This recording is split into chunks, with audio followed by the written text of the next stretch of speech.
하나님과 함께 누리는 풍성한 삶이라는 제목으로 말씀을 나누려고 합니다.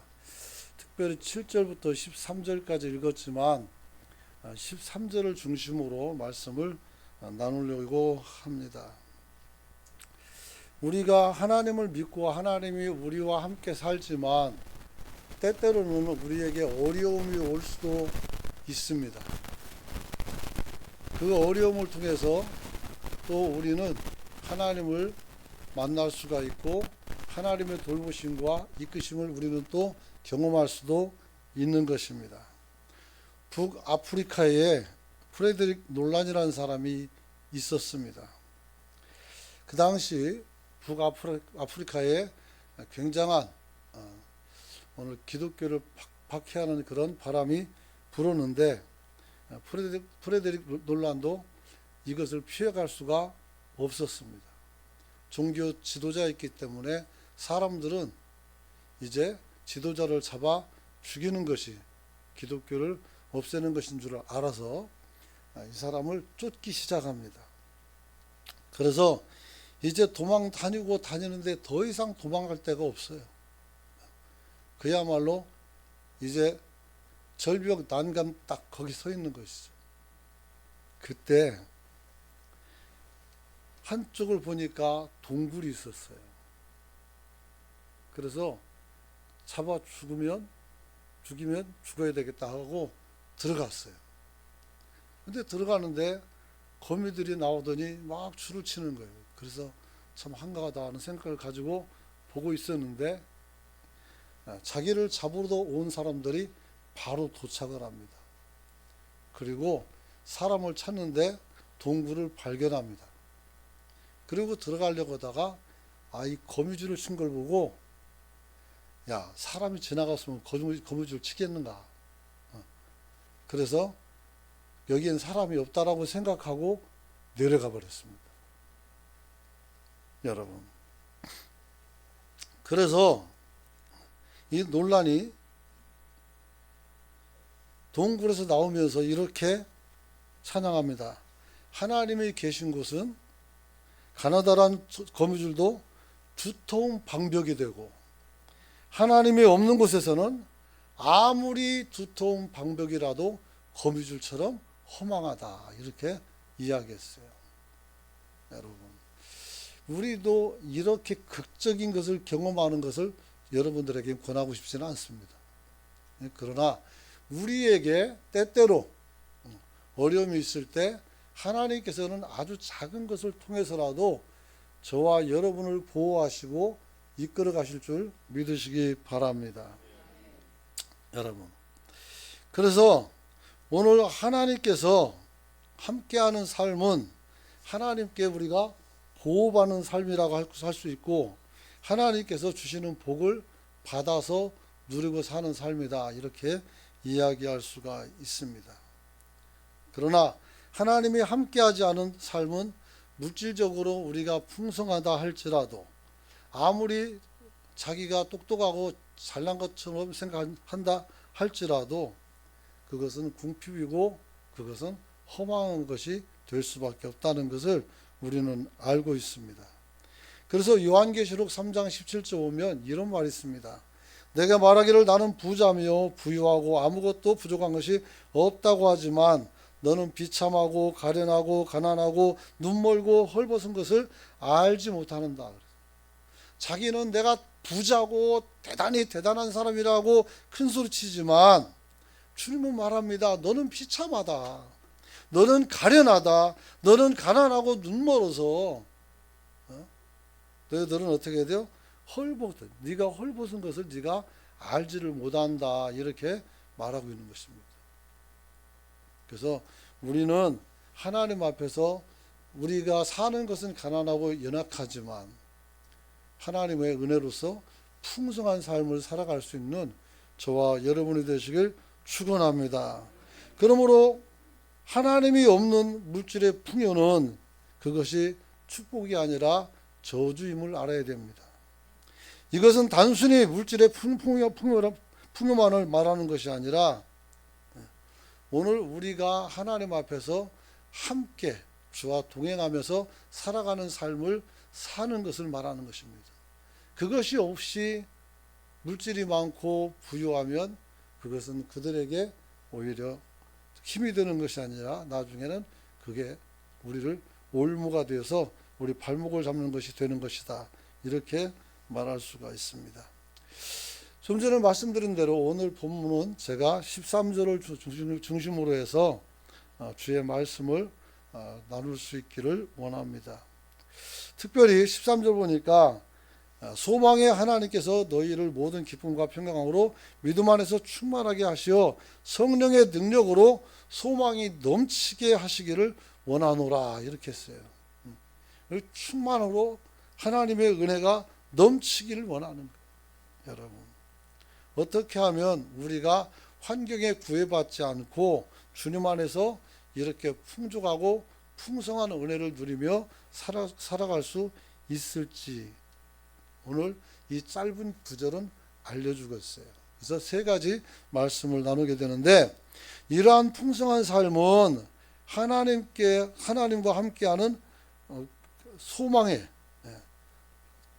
이렇게 풍성한 삶은 소망의 하나님께로부터 오는 것이다. 이렇게 말할 수 있어요. 한번 따라서 합시다. 하나님께 하는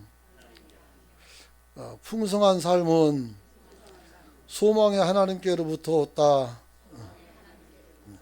소망의 하나님으로부터 왔다 그랬어요. 그래서 13절 첫 번째 보면 이제 소망의 하나님께서 너희를 기쁨과 평강으로 믿음 안에서 충만하게 하고 성령의 능력으로 소망이 넘치게 한다 그랬어요. 제일 먼저 뭐가 나와요? 소망이 나와요. 여러분, 누가 우리를 충만하게 하십니까? 바로 소망의 하나님이 우리를 충만하게 하시는 줄 믿습니다. 여러분, 우리가 아직은 여리고 우리가 아직은 가난하고 우리가 아직은 부족한 게 많이 있지만 우리가 마음속에 희망을 가지고 그리고 그 희망을 위해서 달려갈 수 있다면 우리의 가난은 가난이 아니고 우리의 약함은 약함이 아닙니다. 우리는 그 희망을 바라보면서 그 희망의 세상에서 살기 때문에 비록 우리는 사람들에게 볼 때 그렇게 빈궁해 보이지만 하나님 앞에서는 한없이 부유한 그런 삶을 살 수 있음을 저와 여러분은 누리시길 축원합니다. 여러분, 그래서 우리를 충만하게 하시는 분은 누구냐? 소망의 하나님이십니다. 소망의 하나님은 우리 성도들 하나하나에, 여러분의 가정 하나, 그리고 일터에 큰 은혜를 허락하실 줄 믿습니다. 아무리 어려워도 여러분들이 있는 곳은 하나님이 보존해 주시길 축복합니다. 여러분, 그래서 하나님을 믿고 하나님으로부터 우리가 복된 삶을 살기를 원하는 사람은 하나님을 향해서 소망을 가지고 오늘을 살아갈 수 있는 저와 여러분이 되시기를 축원합니다. 여러분, 우리가 원해도 하나님이 허락하지 않으면 우리는 한 치 앞도 달려갈 수가 없습니다. 그러나 소망의 하나님이 우리와 함께 하신다면 하나님께서 이 소망을 가지고 사는 우리에게 기쁨도 주시고 일하도록 능력도 주실 줄 믿습니다. 그게 신앙생활이에요. 여러분, 그래서 하나님께서 우리에게 주시는 소망의 능력은 무엇인가 했을 때, 소망의 사람은 최악의 환경을 최선의 기회로 바꿀 수 있도록 하나님이 우리를 이끄심을 믿으시기 바랍니다. 최악의 상황을 최고로서, 최고의 기회로, 그러면 이 사람은 성공하는 거예요. 최고의 기회를 최악의 상황으로 바꿔버리면 어떻게 돼요? 그럼 망하는 거죠. 그러므로 우리는 최악의 상황이지만 하나님에게서 주시는 또 최고의 오늘 기회를 잡아서 다 같이 일어서는 저와 여러분이 되시길 축원합니다. 성경에 나타난 사람들 가운데 성공한 사람들은 모든 사람들이 원래부터 가난하거나 부자이거나 행복한거나 그런 것은 아닙니다. 그런 것은 아니에요. 뭐 어느 정도 하나씩 가질 수 있지만 모든 것이 완벽하게 채워져서 이 사람들이 성공한 것은 아니라는 것입니다. 오히려 성공한 모든 사람들은 모두 다 어떤 환경이 아니라 하나님을 만났고 하나님을 믿는 믿음을 통해서 당면한 역경과 어려움 속에서 믿음으로 최선을 다하는 삶을 살고, 그리고 그 믿음 속에서 주어지는 기회를 붙잡음으로써 이 사람들이 성공자가 되었음을 여러분은 믿으시길 바랍니다. 요셉은 부유했고 꿈도 꾸는 사람이었습니다. 하지만 많은 시련과 고통과 누명을 쓰고 자꾸 인생이 나락으로 떨어집니다. 사랑받는 아들에서 미움받는 형제가 됐고, 미움받는 형제에서 노예가 됐고, 거기서 또 감옥으로 범죄자 죄도 안 졌는데 감옥으로 떨어지고, 더 이상 내려갈 데가 없어요. 그 감옥은 지하에서 있거든요. 지하. 그렇기 때문에 거기 가면 죽으면 나와요. 거기가. 그런데 거기서 살아나오는 사람이 별로 없단 말이에요. 그런데 요셉은 늘 하나님을 믿는 믿음으로, 누가 뭐라고 하든지, 누가 모함을 하든지, 누가 유혹을 하든지 그저 자기가 해야 할 일을 하나님 앞에서 믿음으로 충성을 다했다는 것입니다. 여러분들에게 요셉 얘기는 하도 많이 해서 이제 다 알 수 있을 것이라고 생각합니다. 여러분, 그런 과정을 겪고 나서 하나님께서 단 한 번의 기회를 줄 때 그것을 붙들어서 애굽의 총리가 되고, 거기에서 그 7년 동안 풍년들 때 곡식을 다 저장해 놓고 있다가 7년 흉년이 왔을 때 이 양식을 조금씩 풀어서 애굽뿐만 아니라 그 근동지방에는 많은 사람들을 다 먹여 살리는 구원자가 됐던 것입니다. 여러분, 요셉이 모든 것이 다 갖춰져서 요셉이 성공했습니까? 아니죠. 어떤 상황에 있든지 간에 하나님을 믿는 그 믿음만 붙들고 살아가니 하나님께서 반드시 여러분들에게 기회를 줄 믿으시기 바랍니다. 그런 것이죠. 그래서 그는 최악의 환경을 최선의 기회로 바꾸는 사람이 되었던 것입니다. 또한 소망의 사람은 긍정적인 성품을 갖고 늘 배움의 자세로 살아갈 줄 아는 사람이 되길 소망하길 원합니다. 여러분의 삶 속에서 나는 배울 것이 없다라고 생각한다면 여러분들은 교만한 겁니다. 교만한 거. 여러분들이 배우길 힘쓰고 가르치기를 덜하면 여러분들은 겸손한 사람이 될 수가 있을 것입니다. 늘 누군가를 가르칠 때, 늘 누군가에게 무엇을 알려줄 때 한계를 느끼는 것은 당연한 것입니다. 그리고 그 한계를 통해서 우리는 기도하고 또 연구하고 수고하여서 우리는 더 나은 사람으로 달려갈 수가 있는 것입니다. 그래서 여러분들의 삶 속에서 어떤 사람을 나의 모델로 모델을 누구로 정하느냐에 따라서 여러분들은 어느 정도는 힘을 얻을 수 있고, 그렇지 못하면 더 어려울 수도 있습니다. 그래서 여러분들이 믿음의 훌륭한 사람들을 여러분들이 모델링으로 세워놓고 그를 따라 살아가는 저와 여러분이 되시길 축원합니다. 우리는 다른 성경에 있는 사람도 좋지만 역사에서 가장 위대하신 예수 그리스도를 따라서 살아가는 그런 사람들인 줄 믿으시기 바랍니다. 이게 바로 제자의 삶이에요. 제자의 삶. 제자로 사는 것이죠. 제자로 산다는 것도 쉽지 않아요. 때로는 갈등도 있어요. 증오도 있어요. 어떤 때는 불안과 염려도 있어요. 어떤 때는 죽을 뻔한 적도 있어요.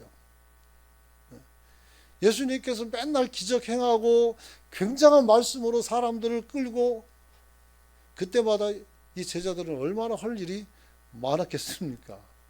정말 많았을 거예요. 그럼에도 불구하고 그들은 힘써 예수를 따라갔습니다. 할렐루야.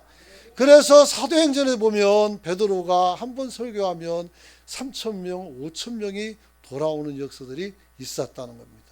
이것은 베드로 설교가 특별해서가 아니라 그때 상황이 그래요. 예수를 죽였는데 그가 살아난다고 말씀했고 살아나 버렸어요. 그리고 이분이 어떻게 돼요? 돌아다니면서 사람들에게 보여주셨어요. 그러니까 사람들은 어떻게 돼요? 우리가 죽인 저 사람, 빌라도가 오늘 죄인 하나 바나바를 세워놓고 예수를 세워놓고 야 너희들이 선택하라 그러면 내가 살려주마 그랬더니 사람들이 어떻게 했어요? 바나바를 선택했어요. 살인자의 도둑놈인데 그 사람을 선택했단 말이에요. 그래서 이 사람들의 선택으로 말미암아 예수님이 십자가에 달려 죽게 된 거예요. 그들은 요한복음 보면 이렇게 나와 있습니다. 저를 없이 하소서, 저를 없이 하소서, 저를 죽이시오. 그 사람들은 예수를 죽일 것을 탄원을 했습니다. 빌라도는 밀란이 날까 두려워서 우리나라 법관들처럼 빌라도의 재판을 합니다. 양심을 내려놓고 사실을 내려놓고 군중을 바라보고 재판을 하는 거예요. 이렇게 판결하면 이게 불의한 판결이죠. 결국 예수는 죽었고 다시 살았고 그러므로 예수를 죽이라고 했던 이 사람들은 그제서야 이분이 하나님의 아들인 것을 알게 됐는데 이제 하나님의 아들을 죽였으니 나는 어떻게 될까? 나도 죽어야 되는 거죠. 근데 베드로가 살 길을 열어준 거예요. 믿는 자는 산다는 거예요. 할렐루야. 여러분 우리도 믿음을 갖고 살기를 축원합니다. 축원합니다. 그런 거죠. 여러분 18세기 독일의 허무주의 철학자 쇼펜하우어는 인생의 허무를 굉장히 찬미했던 사람이었어요. 애찬했었습니다. 그의 글은 굉장히 슬펐고 그의 글은 세상에 대해서 염세적인 생각을 갖게 했습니다. 그래서 이 사람의 글을 읽은 사람들이 많이 자살을 했어요. 많이 자살했어요. 그러나 도덕적으로 영적으로 죽어가던 영국의 웨슬레는 성령에 취해서 불을 토해내는 생명의 말씀을 사람들에게 던졌고 많은 영국 젊은이들이 주님 앞에 돌아오는 역사가 있었습니다. 이름은 잊어버리는데 오래돼가지고 광산에서 설교했을 때 거기에 5,000명이 한 번에 주님 앞에 돌아오는 역사가 재현이 되기도 하였습니다. 그래서 영국 젊은이들이 생기를 갖게 되고 그들이 꿈을 갖고 그 다음에 도전하여 이 사람들이 대항해 시대를 열어간 거예요. 그리고 이것이 어디로 가요? 미국으로 가는 거예요. 미국이 굉장히 경제적으로 어려울 때 대부흥운동을 해요. 무기를 주축을 해서. 그랬더니 미국이 확 살아났어요. 그래서 2차 세계대전 이기고 지금까지 번영하고 있어요. 그리고 그 성령의 은혜가 우리나라에게도 왔어요. 그래서 평양 대부흥이 있었지만 아쉽게도 전국적으로 큰 변화가 일어나지는 않았어요. 큰 사건이었어요. 그렇다고 해서 평양 대부흥운동이 뭐 그렇게 허약한 거냐? 그거는 아니에요. 기록을 보면 굉장한 역사가 일어났어요.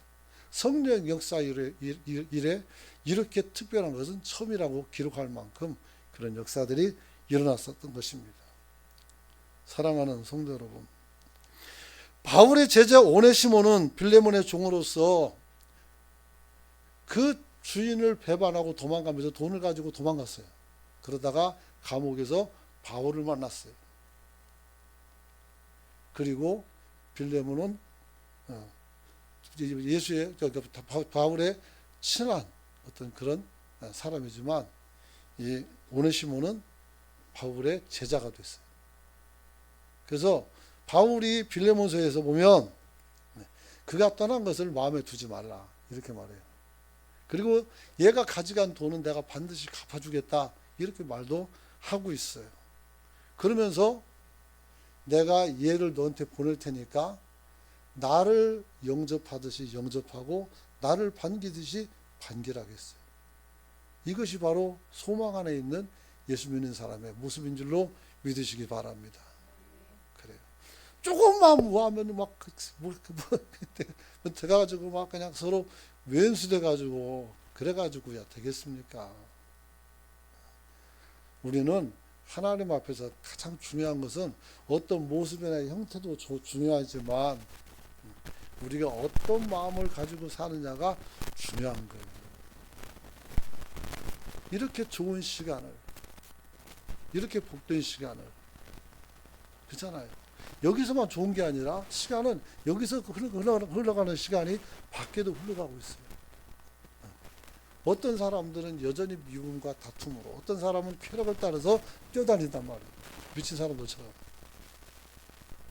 그래서 주일은 제가 뭐라고 했어요? 심판의 날이라고 했어요. 예수를 믿는 사람들은 다 성전에 나와서 하나님을 예배하지만 그렇지 않은 사람들, 시험 드는 사람들은 밖에서 버려져 있어요. 자기들이 버려졌다는 사실을 알지를 못하고 있어요. 그러니 안타까운 것이죠. 눈이 있다고 보는 것이 아니고 귀가 있다고 듣는 것도 아니고 입이 있다고 해서 말하는 것도 아닙니다. 무엇을 믿느냐, 무엇을 가지고 있느냐 내 안에, 이게 중요한 거예요. 그런데 우리는 이런 것을 소홀히 할 때가 너무 많이 있었다 이렇게 말할 수 있죠. 우리 모두가 또한 성령의 기름을 부음받음의 있기를 소망합니다. 그래서 세 번째 보면 우리 모두가 성령의 기름 부으심을 받은 자들이라는 것을 알아야 돼요. 아무리 멋진 프로그램이 있고 제도나 의식이 잘 되어 있다 할지라도 교회 안에서 성령이 운행하지 아니하면 아무것도 할 수가 없습니다. 아셨습니까? 우리가 하나님의 신자로서, 자녀로서 성령이 내 안에 들어와서 움직일 때 거기에 순종하고 따라가지 않을 때 우리에게는 아무런 열매가 없는 겁니다. 그러므로 오늘 설교를 들으면서 마음에 찔리는 것들, 그리고 여러분의 마음에 다가오는 그런 다가옴들, 이런 것들을 여러분들이 붙잡고 여러분이 인생을 살아갈 수 있기를 축원합니다. 여러분, 우리의 심령에 성령의 기름 부으심이 나타나면 그때부터 우리는 전무후무한 일을 할 수도 있는 겁니다. 우리가 그동안 하지 못하는 것을 하는 거예요. 지난주에 말씀드린 것처럼 하늘에 겨자씨 하늘만한 그 작은 믿음이 있다면 이 산을 옆으로 옮길 수 있다는 거예요. 도대체 믿음이라는 것, 크고 작은도 중요하지만 중요한 것은 그 작은 믿음이라도 우리가 붙들고 하나님을 찾아가면 그런 역사가 일어나는 줄 믿으시기 바랍니다. 그런 거죠. 제자들은 못했어요. 왜? 겨자씨만한 믿음이 없어서 그래요. 아니 내가 할 수 있을까? 나는 안 돼. 그러다 보니까 그래요. 또 자기만 안 되면 좋은데 너도 안 돼? 너도 안 돼? 너도 시원찮아? 그래요. 그러면 남들까지도 죽이는 게 되는 거예요. 여러분, 정죄보다는 뭐가요? 격려가 훨씬 더 좋습니다. 여러분, 성령의 능력으로 일하는 교회가 되기 위해서는 우리가 어떻게 해야 되느냐?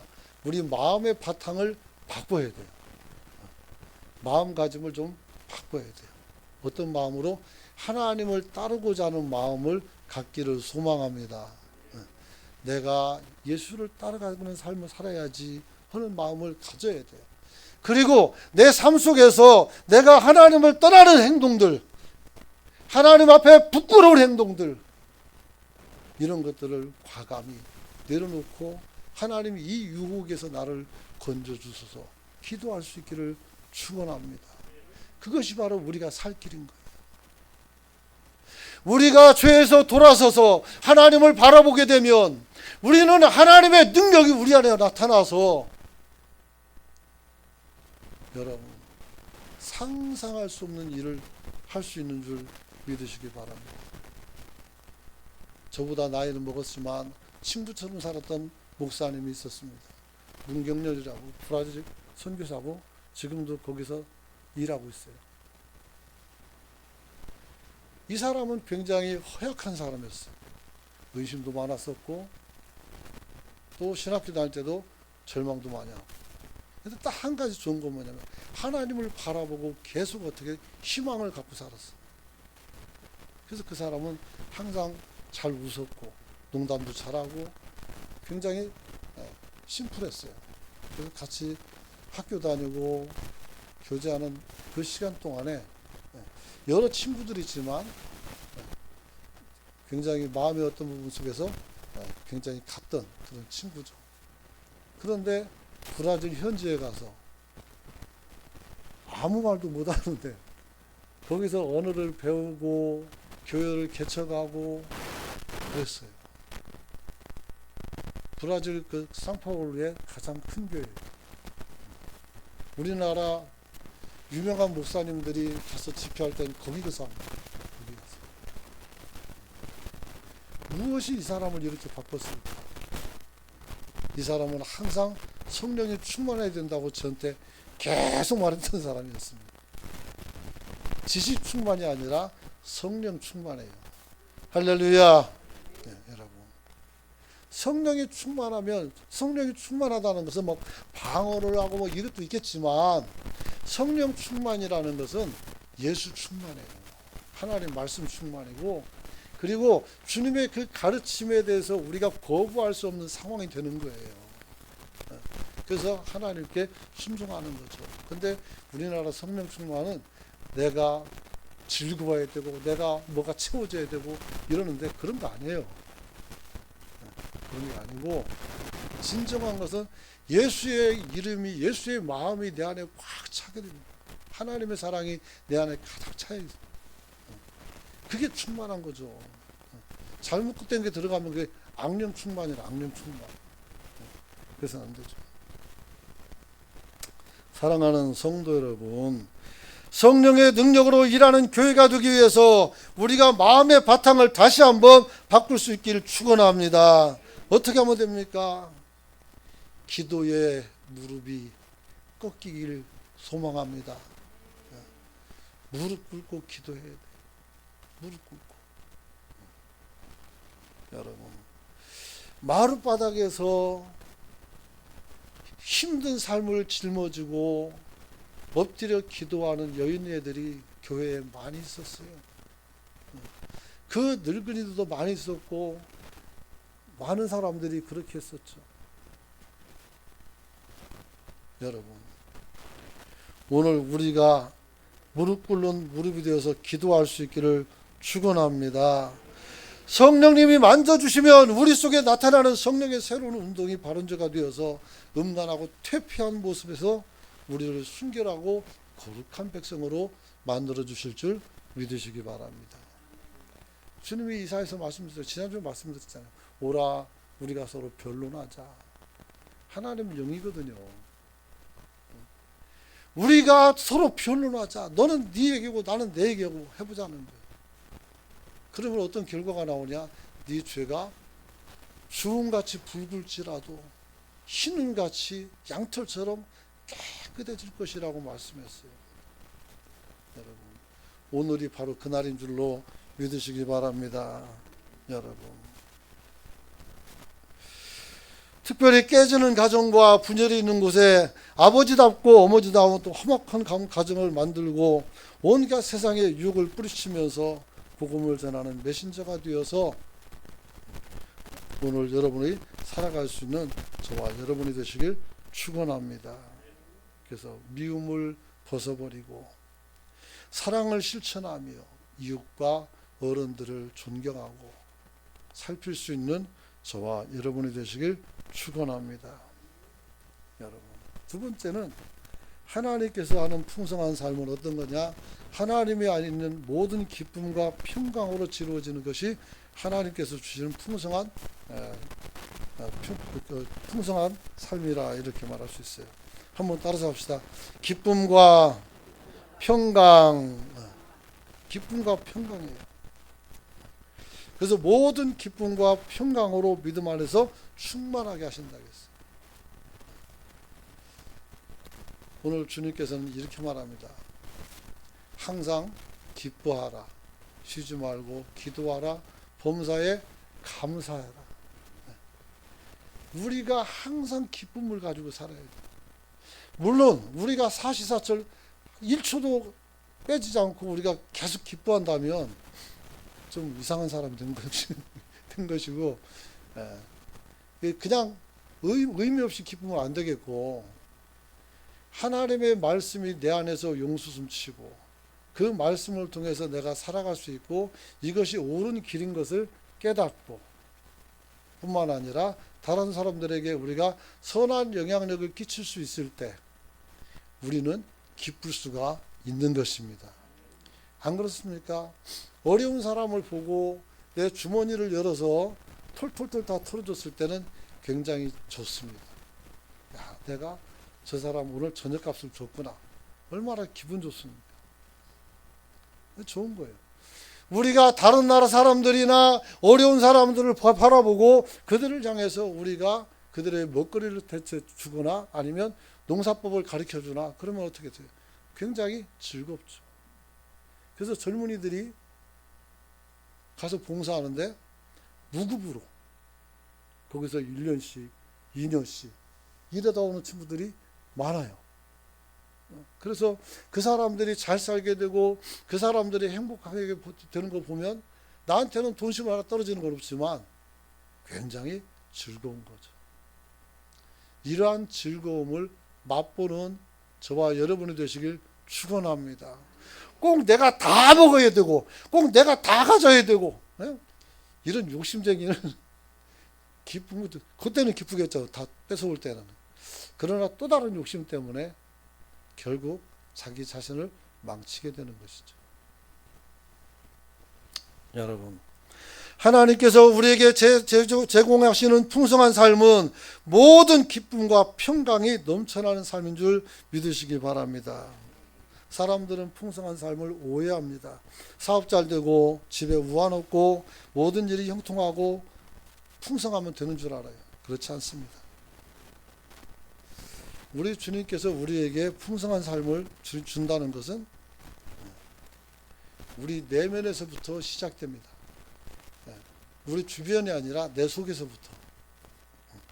그래서 하나님을 섬기는 그리스도인의 내면에 기쁨이 차기 시작합니다. 내가 구원받았다는 거, 그리고 사람들이 나를 사랑해 준다는 거, 나를 인정해 준다는 거, 이런 것들.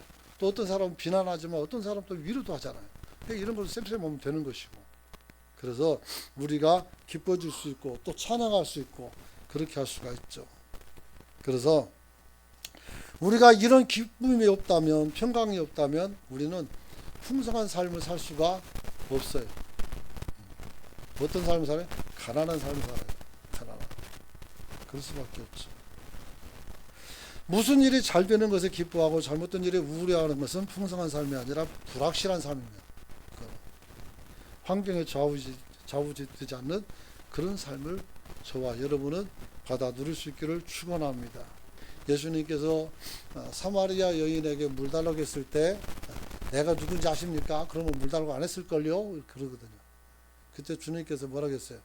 내가 주는 물을 먹으면 영원히 목마르지 않을 것이다 했어요. 할렐루야. 여자가 똑똑해요. 그런 물 좀 주십시오.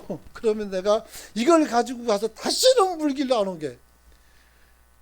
수준 차이예요. 수준 차이.